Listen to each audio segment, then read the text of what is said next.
بسم اللہ الرحمن الرحیم الحمد للہ رب العالمین والصلاة والسلام علی سید المرسلین محمد وعلی آلہ واصحابہ وزوجاتہ وذریاتہ ومن تبعہم بإحسان الی یوم الدین وبعد۔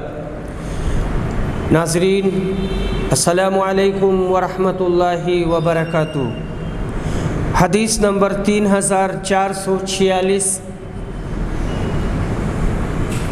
صالح بن حوی نے خبر دی کہ خراسان کے ایک شخص نے شابی سے پوچھا تو انہوں نے بیان کیا کہ مجھے ابو ہریرہ نے خبر دی اور ان سے ابو موسیٰ اشعری نے کہ رسول صلی اللہ علیہ وسلم نے بیان کیا، اگر کوئی شخص اپنی لونڈی کو اچھی طرح ادب سکھلائے اور پورے طور پر اسے دین کی تعلیم دے، پھر اسے آزاد کر کے اس سے نکاح کر لے تو اسے 2 گنا ثواب ملے گا، اور وہ شخص جو پہلے حضرت عیسیٰ پر ایمان رکھتا تھا پھر مجھ پر ایمان لایا تو اسے بھی 2 گنا ثواب ملتا ہے، اور وہ غلام جو اپنے رب کا بھی ڈر رکھتا ہے اور وہ غلام جو اپنے رب سے ڈرتا ہے اور اپنے آقا کی بھی اطاعت کرتا ہے تو اسے بھی 2 گنا ثواب ملے گا۔ تو یہاں پر یہ بات کہی گئی ہے کہ اس نے اپنی لونڈی کو ادب سکھایا اور اچھا ادب سکھایا اور تعلیم دی اور اچھی تعلیم دی۔ اس سے یہ بات بالکل ثابت ہوتی ہے کہ بچیوں کو ادب سکھانا چاہیے اور ان کو تعلیم دینی چاہیے۔ حدیث نمبر 3447۔ عبداللہ بن عباس روایت کرتے ہیں کہ رسول صلی اللہ علیہ وسلم نے فرمایا، قیامت کے دن تم لوگ ننگے پاؤں، ننگے بدن اور بغیر ختنہ کے اٹھائے جاؤ گے۔ پھر آپ نے اس آیت کی تلاوت کی، جس طرح ہم نے انہیں پہلی مرتبہ پیدا کیا تھا اسی طرح ہم دوبارہ لوٹائیں گے، یہ ہماری جانب سے وعدہ ہے اور بے شک ہم اسے کرنے والے ہیں۔ پھر سب سے پہلے حضرت ابراہیم کو کپڑا پہنایا جائے گا، پھر میرے اصحاب کو دائیں جنت کی طرف لے جایا جائے گا، دائیں طرف صحابہ کو لے جایا جائے گا یعنی جنت کی طرف، لیکن کچھ کو بائیں طرف لے جایا جائے گا یعنی جہنم کی طرف۔ میں کہوں گا یہ تو میرے اصحاب ہیں، میرے صحابہ ہیں، لیکن مجھے بتایا جائے گا کہ جب آپ ان سے جدا ہوئے تو اسی وقت انہوں نے ارتداد اختیار کر لیا تھا، یہ سب مرتد ہو گئے تھے۔ میں اس وقت وہی کہوں گا جو نیک بندے عبد صالح عیسیٰ بن مریم نے کہا تھا کہ جب تک میں ان میں موجود تھا ان کی نگرانی کرتا رہا، لیکن جب تو نے مجھے اٹھا لیا تو تو ہی ان کا نگہبان ہے اور تو ہر چیز پر نگراں ہے۔ محمد بن یوسف بیان کرتے ہیں کہ ابو عبداللہ سے روایت ہے اور ان سے قبیصہ نے روایت کیا ہے کہ یہ وہ مرتدین ہیں جنہوں نے حضرت ابوبکر کے عہد خلافت میں کفر اختیار کر لیا تھا اور جن سے ابوبکر نے جنگ کی تھی، اور وہ اہل بدعت بھی دھتکار دیے جائیں گے جنہوں نے قسم قسم کی بدعت سے اسلام کو مس کر ڈالا تھا، اسلام کو مس کر ڈالا اور اس کے رخ زیبا کو داغدار کر دیا۔ دوسری روایت میں ہے کہ ان کو حوض کوثر سے روک دیا جائے گا۔ خود معلوم ہونے پر نبی صلی اللہ علیہ وسلم فرمائیں گے، سحقاً لمن غیر بعدی، اور ہے کہ سحقاً لمن غیر بعدی، جن لوگوں نے میرے بعد میرے دین میں تبدیلی کر دی ہے ان کے لیے دوری ہو، ان کے لیے دوری ہو۔ ان جملہ احادیث میں کسی نہ کسی طرح حضرت عیسیٰ کا ذکر آیا ہے، اس لیے ان کو یہاں لایا گیا اور یہی باب سے وجہ مناسبت ہے اور باب سے یہی تعلق ہے۔ باب نزول عیسیٰ بن مریم، عیسیٰ بن مریم کا آسمان سے اترنا۔ حدیث نمبر 3448۔ ابو ہریرہ رضی اللہ عنہ کہتے ہیں کہ رسول صلی اللہ علیہ وسلم نے فرمایا، اس ذات کی قسم جس کے ہاتھ میں میری جان ہے، وہ زمانہ قریب ہے کہ عیسیٰ بن مریم تمہارے درمیان ایک عادل حاکم کی حیثیت سے نازل ہوں گے۔ وہ صلیب کو توڑ دیں گے، سور کو مار ڈالیں گے اور جزیہ موقوف کر دیں گے۔ اس وقت مال کی اتنی کثرت ہو جائے گی کہ کوئی اسے لینے والا نہیں ملے گا۔ اس وقت کا ایک سجدہ دنیا و ما فیہا سے بڑھ کر ہوگا، وہ عبادت بہت اہم ہوگی۔ پھر حضرت ابو ہریرہ نے کہا کہ تمہارا جی چاہے تو یہ آیت پڑھ لو، اور کوئی اہل کتاب ایسا نہیں ہوگا جو عیسیٰ کی موت سے پہلے اس پر ایمان نہ لائے، اور قیامت کے دن وہ ان پر گواہ ہوں گے۔ آیت کا مطلب یہ ہوا کہ قیامت کے قریب جو یہود و نصارہ ہوں گے اور حضرت عیسیٰ ان کے زمانے میں نازل ہوں گے، تو اس زمانے کے اہل کتاب ان کے اوپر ایمان لے آئیں گے۔ حضرت عبداللہ بن عباس سے ایسا ہی منقول ہے۔ اور یہاں کہا گیا ہے کہ عیسیٰ بن مریم اتریں گے، تو عیسیٰ علیہ السلام آسمان پر ہیں، وہ اتریں گے، وہ زندہ ہیں اور وہ اتریں گے اور حاکم بنیں گے اور عادل یعنی انصاف کے ساتھ فیصلہ کریں گے۔ آگے یہ بھی ہے کہ وہ صلیب کو توڑ دیں گے، پھر کوئی صلیب نہیں لگائے گا، خنزیر کو بھی قتل کر دیں گے اور جنگ ختم کر دیں گے، جنگ کی کوئی حیثیت نہیں ہوگی، اور مال کی کثرت ہو جائے گی، یہاں تک کہ کوئی مال قبول نہیں کرے گا۔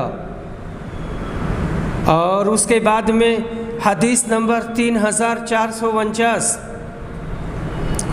ابو ہریرہ رضی اللہ عنہ روایت کرتے ہیں کہ رسول صلی اللہ علیہ وسلم نے فرمایا،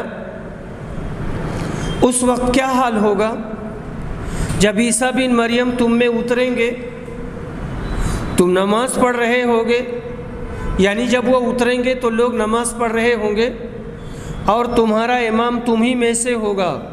وہ اتریں گے تو آگے جماعت میں مل جائیں گے اور امام ہم ہی میں سے ہوگا، یعنی انہی میں سے ہوگا۔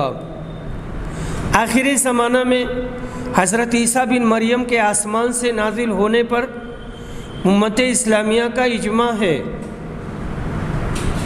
آیت قرآنی وَإِن مِّنْ أَهْلِ الْكِتَابِ اس عقیدہ پر نص قطعی ہے، اور احادیث صحیحہ اس بارے میں موجود ہیں۔ اس زمانۂ آخر میں چند نیچری قسم کے لوگوں نے اس عقیدہ کا انکار کیا۔ نیچر فطرت کو ماننے والے اور شریعت کو جھٹلانے والے۔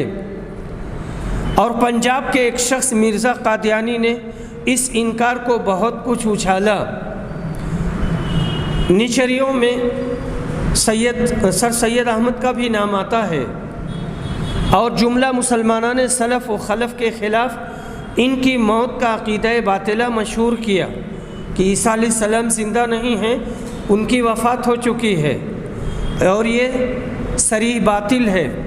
کسی بھی راسخ الایمان مسلمان کو ایسے بدعقیدہ لوگوں کی حفوات سے متاثر نہیں ہونا چاہیے، یعنی جو اول فول باتیں غلط سلط باتیں بکتے ہیں اس کو سننا نہیں چاہیے، اور اگر سنتے ہیں تو اسے دل میں نہیں بٹھانا چاہیے۔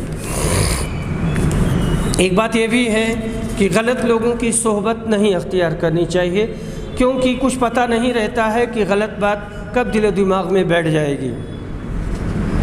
باب ما ذکر عن بنی اسرائیل کے واقعات کا بیان۔ حدیث نمبر 3450، حضرت حذیفہ روایت کرتے ہیں کہ آپ وہ حدیث ہم سے کیوں نہیں بیان کریں گے، کیا آپ وہ حدیث ہم سے نہیں بیان کریں گے جو آپ نے رسول صلی اللہ علیہ وسلم سے سنی تھی؟ انہوں نے کہا کہ میں نے نبی صلی اللہ علیہ وسلم کو یہ فرماتے سنا تھا کہ جب دجال نکلے گا تو اس کے ساتھ آگ اور پانی دونوں ہوں گے، لیکن لوگوں کو جو آگ دکھائی دے گی وہ ٹھنڈا پانی ہوگا، اور لوگوں کو جو ٹھنڈا پانی دکھائی دے گا تو جلانے والی آگ ہوگی۔ اس لیے تم میں سے جو کوئی اس کے زمانے میں ہو اور ان کا زمانہ پائے تو اسے اس میں گرنا چاہیے جو آگ ہوگی، کیونکہ وہی انتہائی شیریں اور ٹھنڈا پانی ہوگا۔ حدیث نمبر 3451، حذیفہ نے بیان کیا کہ میں نے نبی صلی اللہ علیہ وسلم کو یہ فرماتے سنا تھا کہ پہلے زمانے میں ایک شخص کے پاس ملک الموت ان کی روح قبض کرنے آئے تو ان سے پوچھا گیا کوئی اپنی نیکی تمہیں یاد ہے، یعنی تمہیں یاد ہے کہ تم نے اپنی زندگی میں کوئی نیک کام کیا ہے؟ انہوں نے کہا مجھے تو یاد نہیں پڑتی۔ ان سے دوبارہ کہا گیا کہ یاد کرو۔ انہوں نے کہا کہ مجھے کوئی اپنی نیکی یاد نہیں سوائے اس کے کہ میں دنیا میں لوگوں کے ساتھ خرید و فروخت کیا کرتا تھا، میری تجارت ہوتی تھی، لین دین ہوتا تھا، جو لوگ خوشحال ہوتے انہیں تو میں اپنا قرض وصول کرتے وقت مہلت دیا کرتا تھا، اور تنگ ہاتھ والوں کو معاف کر دیا کرتا تھا، یعنی جو غریب ہوتے تھے اور پیسہ دینے کی طاقت نہیں رکھتے تھے تو میں ان کو معاف کر دیتا تھا۔ اللہ نے انہیں اسی پر جنت میں داخل کر دیا۔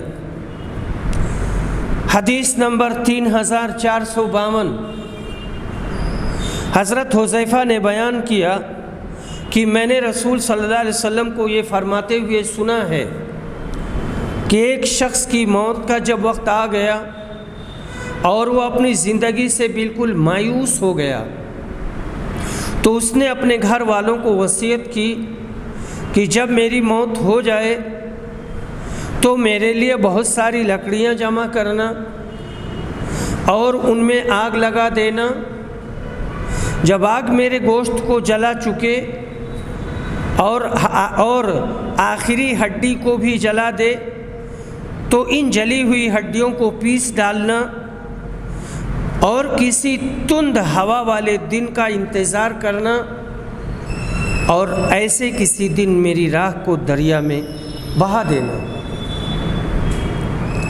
اس کے گھر والوں نے ایسا ہی کیا، لیکن اللہ تعالیٰ نے اس کی راہ کو جمع کیا اور اس سے پوچھا ایسا تو نے کیوں کروایا تھا؟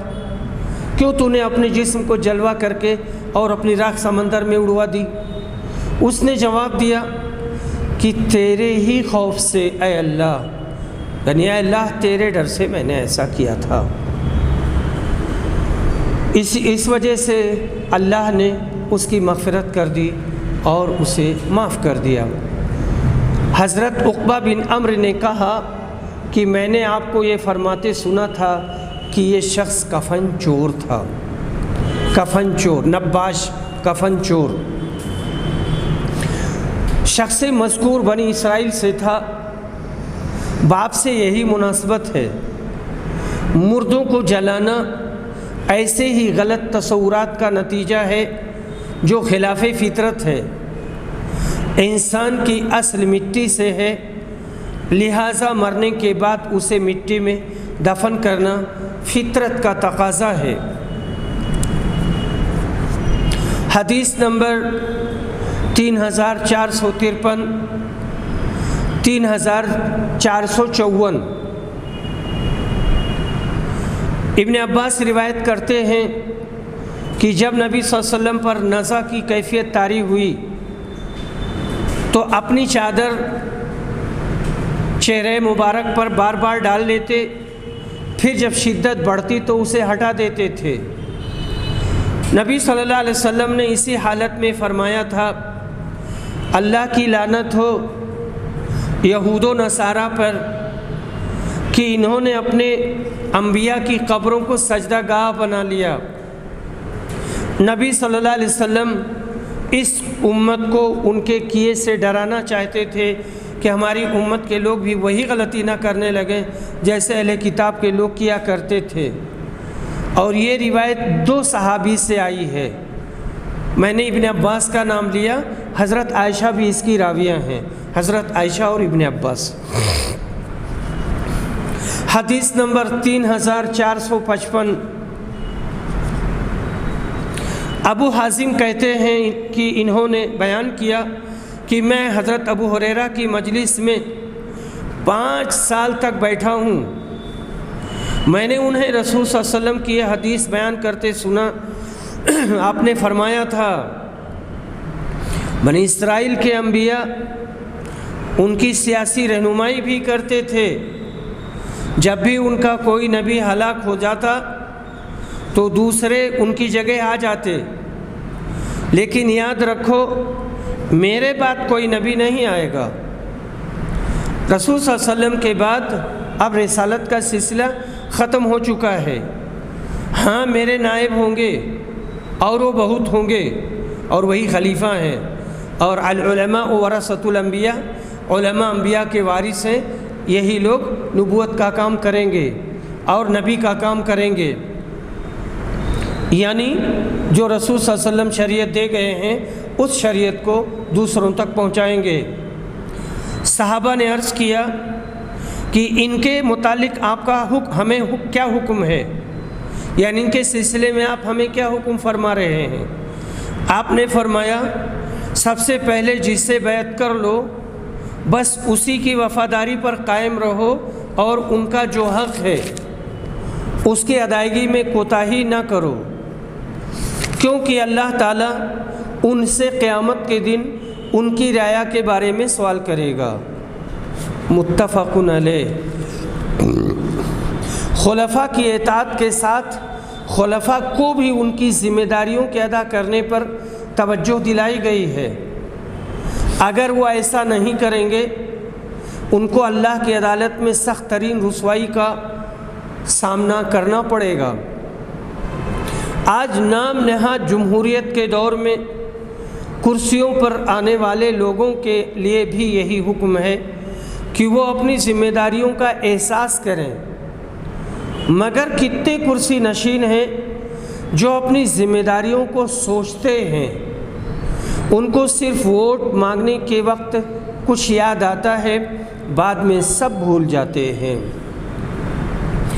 حدیث نمبر 3456، متفق علیہ۔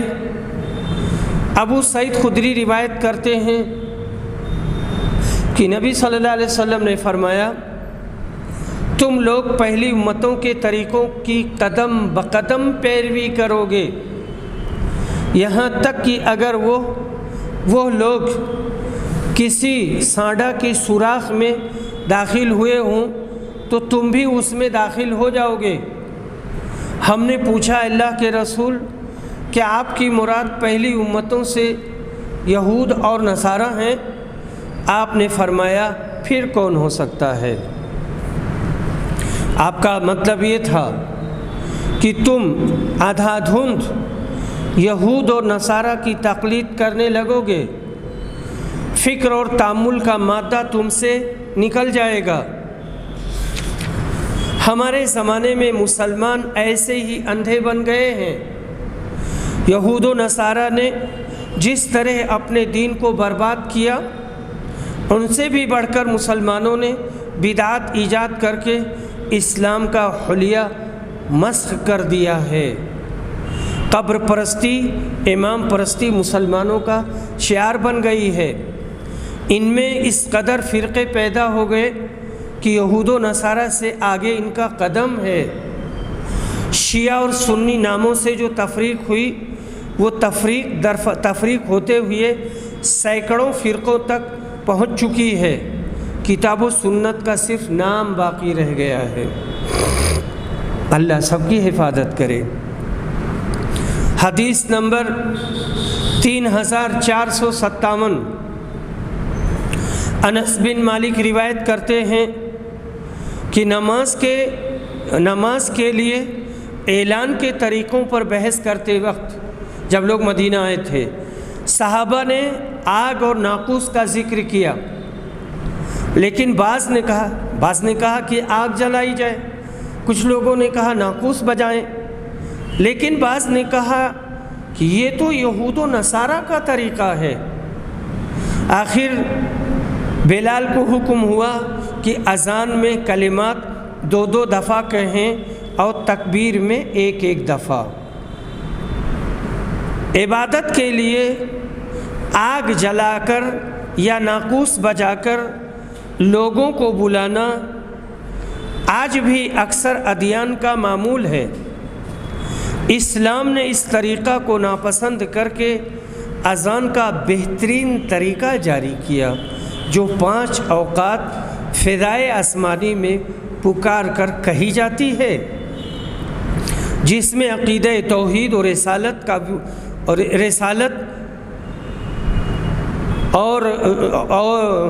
جس میں عقیدہ توحید و رسالت کا وجد آور اعلان ہوتا ہے، یعنی شیریں آواز، پیاری آواز اور بہترین لفظوں میں مسلمانوں کو عبادت کے لیے بلایا جاتا ہے۔ روایت میں یہود و نصارہ کا ذکر ہے، یہی باب سے مناسبت ہے۔ روایت میں اکہری تکبیر کہنے کا ذکر صاف لفظوں میں موجود ہے، مگر اس زمانہ میں اکثر برادران ملت اکہری تکبیر سن کر سخت نفرت کا اظہار کرتے ہیں، جو ان کی ناواقفیت کی کھلی دلیل ہے۔ اکہری تکبیر سنت نبوی ہے، اس سے انکار ہرگز جائز نہیں ہے۔ اللہ پاک ہمارے محترم برادران کو توفیق دے کہ وہ ایسا غلط تعصب دلوں سے نکال دیں اور دلوں سے دور کر دیں۔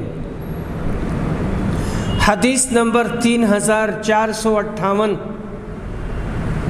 حضرت عائشہ رضی اللہ عنہا روایت کرتی ہیں کہ کوکھ پر حضرت عائشہ رضی اللہ عنہا کوکھ پر ہاتھ رکھنے کو ناپسند کرتی تھیں اور کہتی تھیں کہ اس طرح یہود کرتے ہیں، یعنی یہ موقوف روایت ہے، صحابی کا اپنا قول ہے۔ تو حضرت عائشہ رضی اللہ عنہا کوکھ پر ہاتھ رکھنے کو پسند نہیں فرماتی تھیں۔ کوکھ پر ہاتھ رکھنے کی عادت یہود کی تھی اور اس سے تکبر کا بھی اظہار ہوتا ہے، اس لیے اسے ناپسند قرار دیا گیا۔ ضمناً یہود کا ذکر ہے، یہی باب سے وجہ مناسبت ہے۔ حدیث نمبر 3459،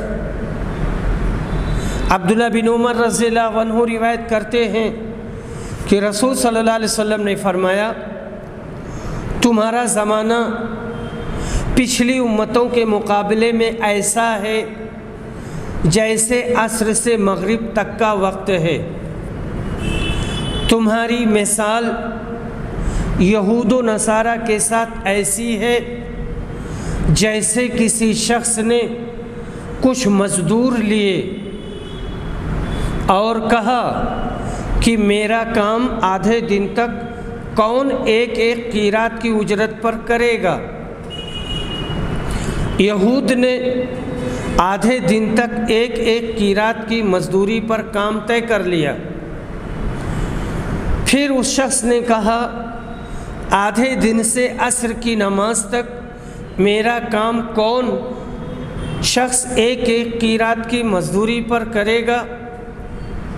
اب نصارہ ایک قیرات کی مزدوری پر آدھے دن سے عصر کے وقت تک مزدوری کرنے پر تیار ہو گئے۔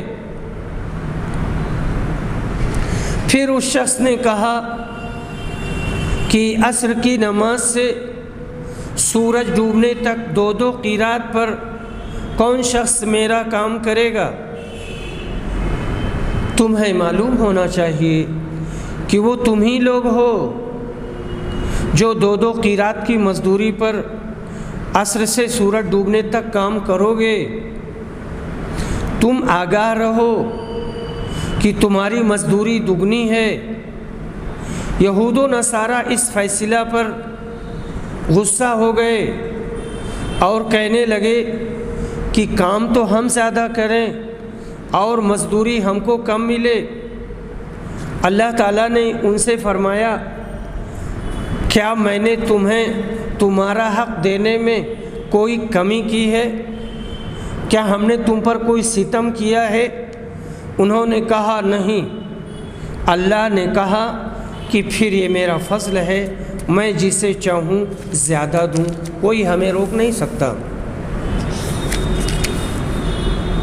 یہود و نصارہ اور مسلمان مذہبی دنیا کی یہ تین عظیم قومیں ہیں جن کو آسمانی کتابیں دی گئی ہیں۔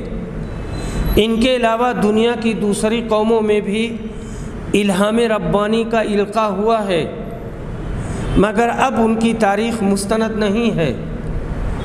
بہرحال یہ تین قومیں آج بھی دنیا میں اپنے قدیم دعویٰ کے ساتھ موجود ہیں، جن میں مسلمان قوم ایک ایسے دین کی علمبردار ہے جو ناسخ الادیان ہونے کا مدعی ہے۔ ان کو اللہ نے یہ فضیلت بخشی ہے کہ ہر نیک کام پر ان کو نہ صرف دوگنا بلکہ 10 گنا تک اجر ملتا ہے۔ حدیث میں یہی تمثیل بیان کی گئی ہے۔ قیرات 4 جو کے برابر وزن کو کہتے ہیں۔ بعض اعمال صالحہ کا ثواب 10 سے بھی زیادہ کئی 100 گنا تک ملتا ہے۔ حدیث نمبر 3460، حضرت عمر کہتے ہیں کہ قاتل اللہ فلانا، اللہ فلاں کو برباد کرے، فلاں کو تباہ کرے۔ انہیں کیا معلوم نہیں کہ نبی صلی اللہ علیہ وسلم نے فرمایا تھا، یہود پر اللہ کی لعنت ہو، ان کے لیے چربی حرام ہوئی تو انہوں نے اسے پگھلا کر بیچنا شروع کر دیا۔ اس روایت کو ابن عباس کے ساتھ جابر و ابو ہریرہ نے نبی صلی اللہ علیہ وسلم سے روایت کیا ہے۔ یہاں جو فلانن آیا ہے، فلانن سے مراد سمرہ بن جندب ہیں، جنہوں نے کافروں سے جزیہ میں شراب وصول کر لی تھی اور اس کو بیچ کر اس کا پیسہ بیت المال کو روانہ کر دیا۔ سمرہ نے اپنی رائے سے یہ اجتہاد کیا تھا کہ اس میں کوئی قباحت نہیں، انہوں نے یہ حدیث نہیں سنی تھی، اس لیے حضرت عمر نے ان کو کوئی سزا نہیں دی۔ حدیث نمبر 3461، عبداللہ بن عمر رضی اللہ عنہ روایت کرتے ہیں کہ نبی صلی اللہ علیہ وسلم نے فرمایا، میرا پیغام لوگوں کو پہنچاؤ، اگرچہ ایک ہی آیت ہو، اور بنی اسرائیل کے واقعات تم بیان کرو، اس میں کوئی حرج نہیں، اور جس نے مجھ پر جان بوجھ کر جھوٹ باندھا اور جھوٹ بات کی نسبت کی تو اسے اپنے جہنم کے ٹھکانے کے لیے تیار رہنا چاہیے۔ یہاں پر بنی اسرائیل کے واقعات بیان کرنے میں کوئی حرج نہیں ہے، لیکن اس میں تفصیل ہے۔ اس میں تفصیل یہ ہے کہ بنی اسرائیل کی جو بات ان سے، جیسے کعب احبار ہیں، وہب بن منبہ ہیں، یا دوسرے اہل کتاب سے جو روایتیں آتی ہیں، وہ روایت اگر قرآن و حدیث کے موافق ہے تو اس کی تصدیق کریں گے۔ تصدیق اس وجہ سے کریں گے کہ اس میں کوئی تبدیلی نہیں ہے، کسی کے خائن ہاتھوں نے اس میں کچھ بدلا نہیں ہے۔ لیکن اگر وہ قرآن یا حدیث کے خلاف ہے تو اس کی تکذیب کریں گے۔ اس کا خلاف ہونے کا مطلب ہے کہ لوگوں نے اس میں خیانت کی ہے اور تبدیلی کی ہے۔ لیکن اگر نہ تو موافق ہے اور نہ مخالف ہے تو ہم سکوت اختیار کریں گے، توقف اختیار کریں گے۔ اور اس کے بعد میں حدیث نمبر 3462 آ رہی ہے، اور یہ ابو ہریرہ رضی اللہ عنہ سے مروی ہے۔ یہ کہتے ہیں کہ رسول صلی اللہ علیہ وسلم نے فرمایا کہ یہود و نصارہ داڑھی وغیرہ میں خضاب نہیں لگاتے تھے، تم لوگ اس کے خلاف طریقہ اختیار کرو، ان کی مخالفت کرو اور تم لوگ داڑھی میں خضاب لگاؤ، داڑھی میں یا سر کے بال میں خضاب لگاؤ۔ حدیث میں یہود و نصارہ کا ذکر ہے، یہی باب سے وجہ مناسبت ہے۔ مہدی کا خضاب مراد ہے، جو بات کہی گئی ہے اس کا تعلق مہدی سے ہے، جسے داڑھی اور سر پر لگانا مسنون ہے۔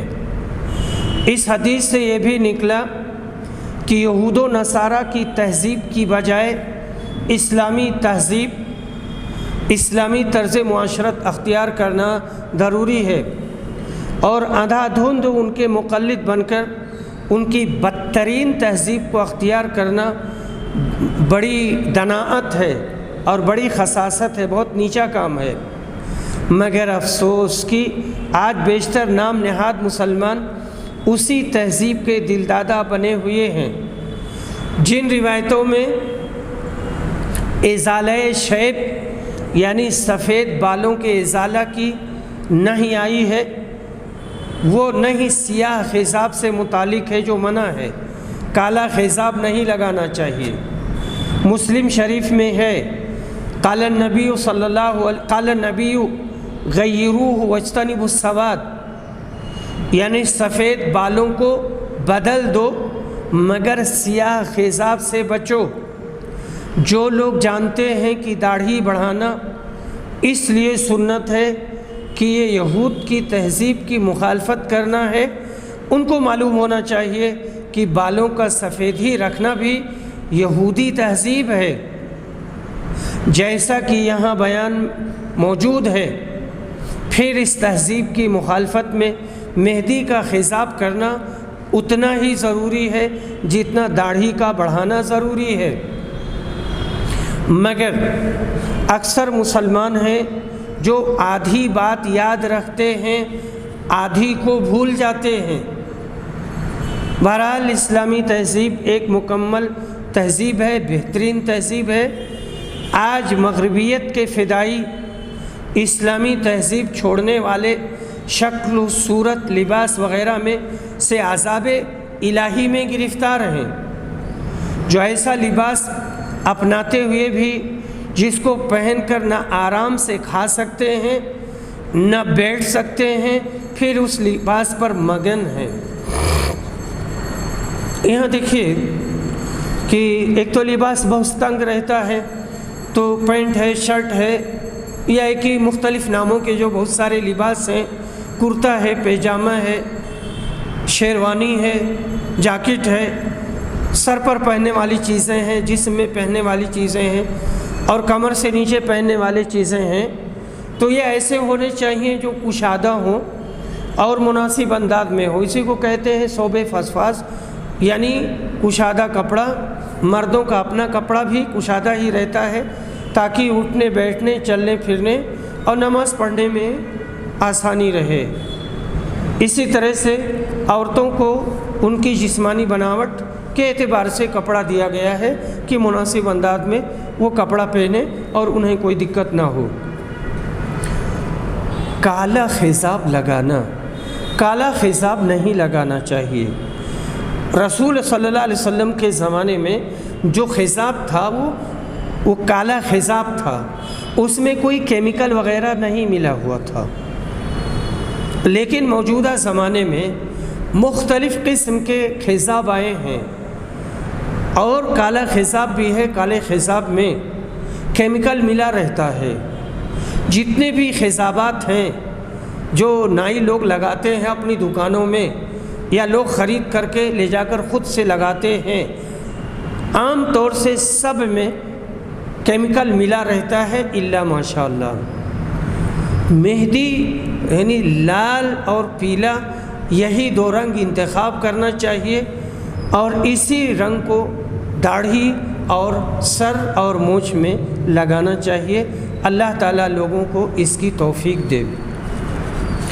ایک اور بات کہنی مناسب لگتی ہے کہ بہت سے لوگ کالا خضاب لگاتے بھی ہیں اور اس کی تعویل بھی کرتے ہیں، اور یہ کہتے ہیں کہ بس کالا خضاب لگانا ایسے ہی مستحب ہے، نہ لگائے کوئی، یہ لگا لیتے ہیں تو کوئی حرج کی بات نہیں ہے اور کوئی گناہ نہیں ہے۔ مختلف قسم کی تعویلات باطلہ یا تعویلات باردہ کرتے ہیں، تو یہ مناسب نہیں ہے، ایسا نہیں کرنا چاہیے اور ایسا نہیں کہنا چاہیے۔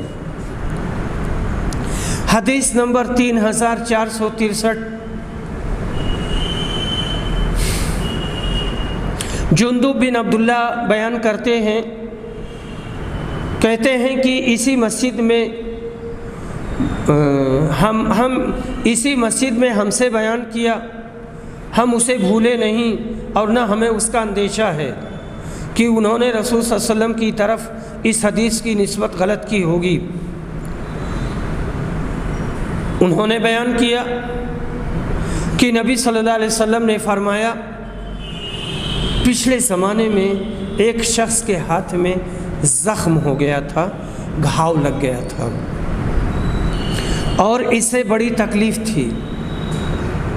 آخر اس نے چھری سے اپنا ہاتھ کاٹ لیا۔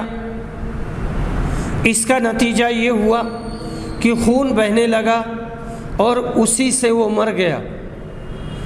پھر اللہ نے فرمایا کہ میرے بندے نے خود میرے پاس آنے میں جلدی کی، اس لیے میں نے بھی جنت کو اس پر حرام کر دیا۔ پچھلے زمانے کے ایک شخص کا ذکر حدیث میں وارد ہوا ہے، یہی باب سے مناسبت ہے۔ حدیث سے یہ ظاہر ہوا کہ خودکشی کرنے والے پر جنت حرام ہے۔ ان جملہ حدیث میں اہل کتاب کا ذکر کسی نہ کسی طور پر آیا ہے، اسی لیے ان کو یہاں درج کیا گیا ہے۔ خودکشی اگر آدمی حلال سمجھ کے کرتا ہے تو اس کے اوپر جنت حرام ہے، ورنہ کسی انفعالی کیفیت سے مغلوب ہو کر کے، منفعل ہو کر کے، پشیماں ہو کر کے، رسوا ہو کر کے وہ خودکشی کر لیتا ہے، تو ایسی صورت میں اس نے گناہ کبیرہ کا ارتکاب کیا اور اسے عذاب ہوگا، لیکن ایک مدت کے بعد میں اسے جنت میں ڈال دیا جائے گا، یا اللہ تعالیٰ پہلے ہی مرحلے میں اسے معاف کر دے، اس کی نیکیاں زیادہ ہو جائیں اور گناہ کم ہو جائیں تو جنت میں داخل کر دے، لیکن اس کے لیے راستہ بند نہیں ہے۔ البتہ اگر وہ مشرک ہے تو ایسی صورت میں اس کے لیے راستہ بند ہے، مشرک شخص جنت میں نہیں جائے گا۔ باب حدیث ابرس و اقرأ و اعمی فی بنی اسرائیل۔ بنی اسرائیل کے ایک کوڑھی، ایک نابینا اور ایک گنجے کا بیان۔ دیکھیے یہ حدیث 3464 ہے اور اس کے جو راوی ہیں وہ حضرت ابو ہریرہ ہیں۔ وہ بیان کرتے ہیں کہ انہوں نے نبی صلی اللہ علیہ وسلم سے سنا، آپ نے فرمایا تھا کہ بنی اسرائیل میں 3 شخص تھے، ایک کوڑھی، دوسرا اندھا اور تیسرا گنجا۔ اللہ نے چاہا کہ ان کا امتحان لے، اس لیے اللہ نے ان کے پاس ایک فرشتہ بھیجا۔ فرشتہ کوڑھی کے پاس آیا اور اس سے پوچھا کہ تمہیں سب سے زیادہ کیا چیز پسند ہے؟ اس نے جواب دیا کہ اچھا رنگ اور اچھی چمڑی، کیونکہ مجھ سے لوگ پرہیز کرتے ہیں اور گھن محسوس کرتے ہیں۔ بیان کیا کہ فرشتے نے اس پر ہاتھ پھیرا تو اس کی بیماری دور ہو گئی اور اس کا رنگ بھی خوبصورت ہو گیا۔ اور چمڑی بھی اچھی ہو گئی۔ فرشتے نے پوچھا کس طرح کا مال تم زیادہ پسند کرو گے؟ اس نے کہا اونٹ، یا اس نے گائے کہی، دونوں اس میں شبہ ہے۔ اسحاق بن عبداللہ کو اس سلسلے میں شک تھا کہ کوڑھی اور گنجے دونوں میں سے ایک نے اونٹ کی خواہش کی تھی اور دوسرے نے گائے کی۔ چنانچہ اسے حاملہ اونٹنی دی گئی اور کہا گیا کہ اللہ تعالیٰ تمہیں اس میں برکت دے گا۔ پھر فرشتہ گنجے کے پاس آیا اور اس سے پوچھا کہ تمہیں کیا چیز پسند ہے؟ اس نے کہا کہ عمدہ بال اور موجودہ عیب میرا ختم ہو جائے، کیونکہ لوگ اس کی وجہ سے مجھ سے نفرت کرتے ہیں، دور رہتے ہیں، پریز کرتے ہیں۔ بیان کیا کہ فرشتے نے اس کے سر پر ہاتھ پھیرا اور اس کا عیب جاتا رہا اور اس کے بجائے عمدہ بال آ گئے۔ فرشتے نے پوچھا کس طرح کا مال پسند کرو گے؟ اس نے کہا گائے۔ بیان کیا کہ فرشتے نے اسے حاملہ گائے دے دی اور کہا اللہ تمہیں اس میں برکت دے گا۔ پھر اندھے کے پاس فرشتہ آیا اور کہا کہ تمہیں کیا چیز پسند ہے؟ اس نے کہا کہ اللہ تعالیٰ مجھے آنکھوں کی روشنی دے دے تاکہ میں لوگوں کو دیکھ سکوں۔ بیان کیا کہ فرشتے نے ہاتھ پھیرا اور اللہ تعالیٰ نے اس کی بینائی واپس کر دی۔ پھر پوچھا کہ کس طرح کا مال تم کو پسند ہے؟ اس نے کہا بکریاں۔ فرشتے نے اسے حاملہ بکری دے دی۔ پھر تینوں جانوروں کے بچے پیدا ہوئے، یہاں تک کہ کوڑھی کے اونٹوں سے اس کی وادی بھر گئی، گنجے کی گائے بیل سے اس کی وادی بھر گئی اور اندھے کی بکریوں سے اس کی وادی بھر گئی۔ پھر دوبارہ فرشتہ اپنی اسی پہلی شکل میں کوڑھی کے پاس آیا اور کہا کہ میں ایک نہایت مسکین و فقیر آدمی ہوں، سفر کا تمام سامان و اسباب ختم ہو چکا ہے اور اللہ تعالیٰ کے سوا اور کسی سے حاجت پوری ہونے کی امید نہیں، لیکن میں تم سے اسی ذات کا واسطہ دے کر جس نے تمہیں اچھا رنگ اور اچھا چمڑا اور مال عطا کیا، ایک اونٹ کا سوال کرتا ہوں جس سے سفر پورا کر سکوں۔ اس نے فرشتے سے کہا کہ میرے ذمہ حقوق اور بہت سے ہیں۔ فرشتے نے کہا غالباً میں تمہیں پہچانتا ہوں، کیا تمہیں کوڑھ کی بیماری نہیں تھی؟ کیا تمہیں کوڑھ کی بیماری نہیں لگی تھی جس کی وجہ سے لوگ تم سے گھن کھاتے تھے؟ تم ایک فقیر اور قلاش تھے، پھر تمہیں اللہ نے چیزیں عطا کی۔ اس نے کہا کہ یہ ساری دولت تو میرے باپ دادا سے چلی آ رہی ہے۔ فرشتے نے کہا اگر تم جھوٹے ہو تو اللہ تمہیں اپنی پہلی حالت پر لوٹا دے۔ پھر فرشتہ گنجے کے پاس اپنی اسی پہلی صورت میں آیا اور اس سے بھی وہی درخواست کی اور اس نے بھی وہی کوڑھی والا جواب دیا۔ فرشتے نے کہا اگر تم جھوٹے ہو تو اللہ تمہیں اپنی پہلی حالت پر لوٹا دے۔ اس کے بعد فرشتہ اندھے کے پاس آیا اپنی اسی پہلی صورت میں اور کہا کہ میں ایک غریب آدمی ہوں، میں ایک مسکین آدمی ہوں، سفر کے تمام سامان ختم ہو چکے ہیں اور سوا اللہ کے کسی سے حاجت پوری ہونے کی توقع نہیں۔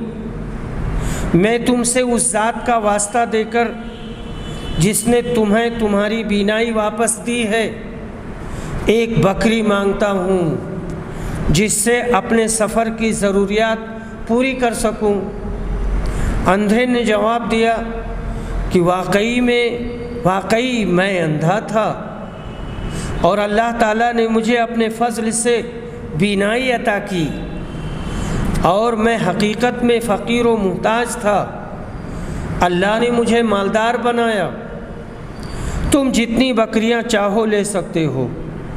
اللہ کی قسم، جب تم نے اللہ کا واسطہ دیا ہے تو جتنا بھی تمہارا جی چاہے لے جاؤ، میں تمہیں ہرگز نہیں روک سکتا۔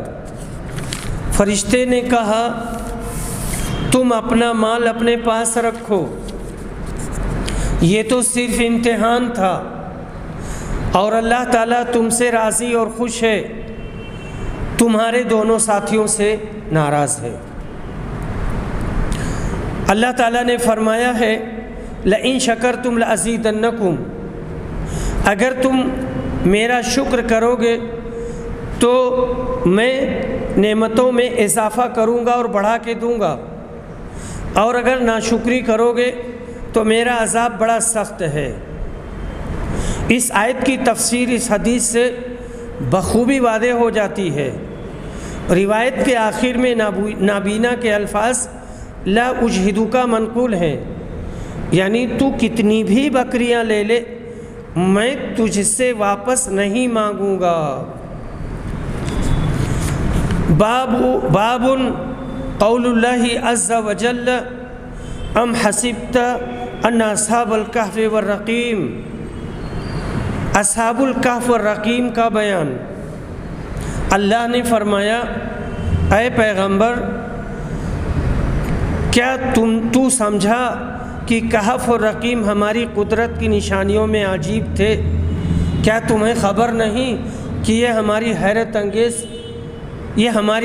حیرت انگیز علامتیں اور نشانیاں تھیں؟ کہف پہاڑ میں جو درہ ہو اس کو کہتے ہیں۔ رقیم کے معنی لکھی ہوئی کتاب، مرقوم کے معنی میں۔ ربطنا علی قلوبہم، ہم نے ان کے دلوں میں صبر ڈالا۔ شاتاتا، ظلم اور زیادتی۔ وسیط کے معنی لگن اور صحن، یہاں لگن اور صحن جو بڑا سا برتن ہوتا ہے، اس کی جمع وسائط اور وسود آتی ہے۔ وسیط دروازے کو بھی کہتے ہیں۔ دہلیز، موصدہ سورہ ہمزہ میں ہے، بند دروازہ لگی ہوئی۔ عرب کہتے ہیں آسد الباب اور اوسد الباب، دروازہ بند کرو یا دروازہ بند کیا۔ آسد الباب فعل ماضی ہے، یا اوسدہ تو دروازہ بند کیا۔ بعثنا، ہم نے ان کو زندہ کر دیا۔ ازکا زیادہ سونے والا یا پاکیزہ۔ فضرب اللہ علی آذانہم، اللہ نے ان کو سلا دیا۔ رجمم بالغیب، بنا دلیل۔ مجاہد نے کہا تقریزوہم، چھوڑ دیتا ہے، کترا جاتا ہے۔ سورہ کہف میں ان جوانوں کا تفصیل مذکور ہے۔ وآخر دعوانا الحمد للہ رب العالمین۔